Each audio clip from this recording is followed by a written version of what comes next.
Way up in northern Tanzania, there's this body of water that's so chemically extreme, it can preserve animals in these stone-like figures. It is a place of haunting beauty and absolutely lethal chemistry, where life and death are locked in this strange, fragile dance. This is the story of Lake Natron. So that was a quote from photographer Nick Brandt, whose incredible, haunting images are what really brought Lake Natron to the world's attention. He would just find birds and bats washed up along the shore, totally calcified, rigid, as if they were frozen solid in their very last moments. I mean, that's the big question, right? How is that even possible? What kind of bizarre science turns a lake into a tomb that creates these perfect stony statues? Well, that's the mystery we're going to unravel right now.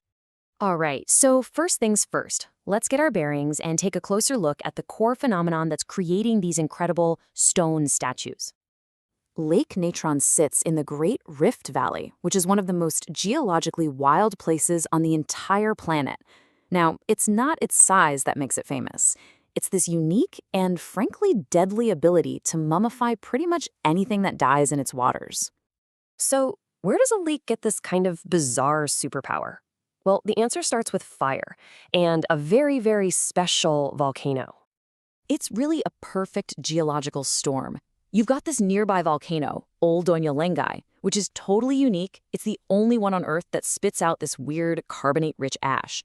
Rain then washes all of this chemical-heavy ash down into the lake. Then, the intense equatorial sun beats down and evaporates the water, leaving behind this thick, concentrated caustic soup of minerals.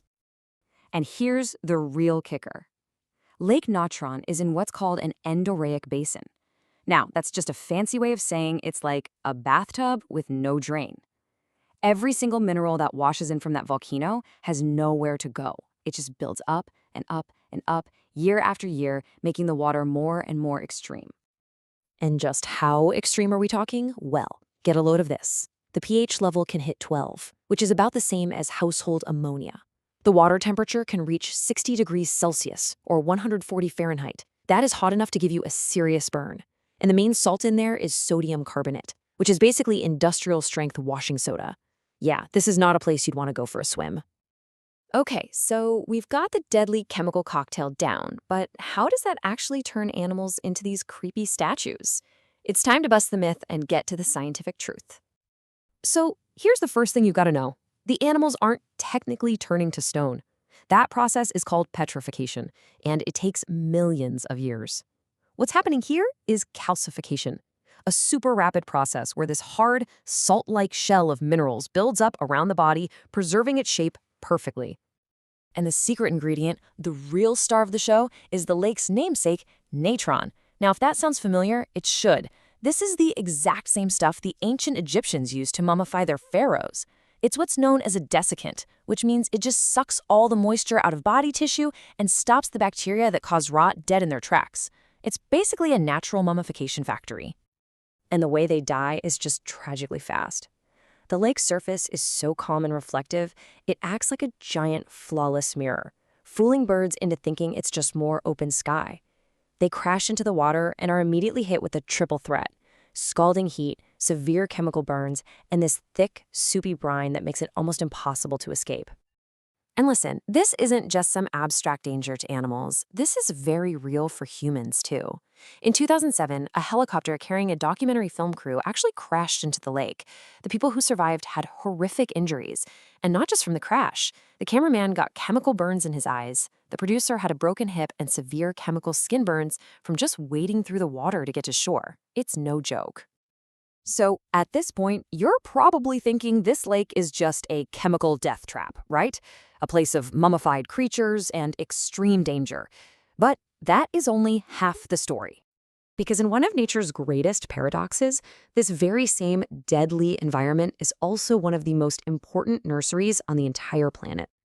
2.5 million. That's a huge number. And that's roughly how many lesser flamingos show up at Lake Natron to breed. We are talking about 75% of the entire world's population of this species. They depend on this so-called lake of death. And when you think about it, it's an absolutely brilliant evolutionary move. The very same things that make the lake deadly for most animals create a perfect predator-proof fortress for these flamingos. No jackal or hyena is going to be able to cross this chemical moat to get to the flamingo nests, which makes it one of the safest places on Earth to raise a chick. So what are they all eating? The entire food web here is basically built on one thing: spirulina. It's a type of salt-loving cyanobacteria that just thrives in this alkaline water. It gets so concentrated in the dry season that it turns these huge salt flats this shocking blood-red color. And it's the main course for all those flamingos. I mean, these flamingos are just incredible biological marvels. They are perfectly kitted out to survive here. They've got tough, scaly skin on their legs to prevent burns.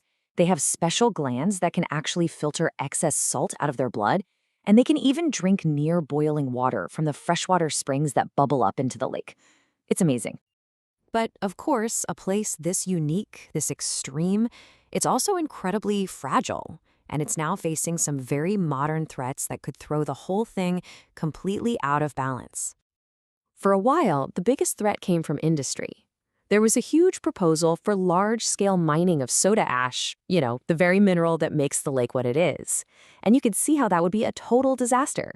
Building a mining plant would wreck the nesting sites, divert fresh water, and dilute the brine, which would cause that whole spirulina-based food web to just collapse.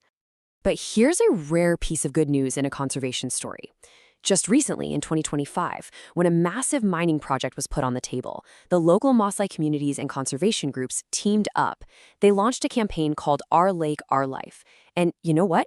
It actually worked.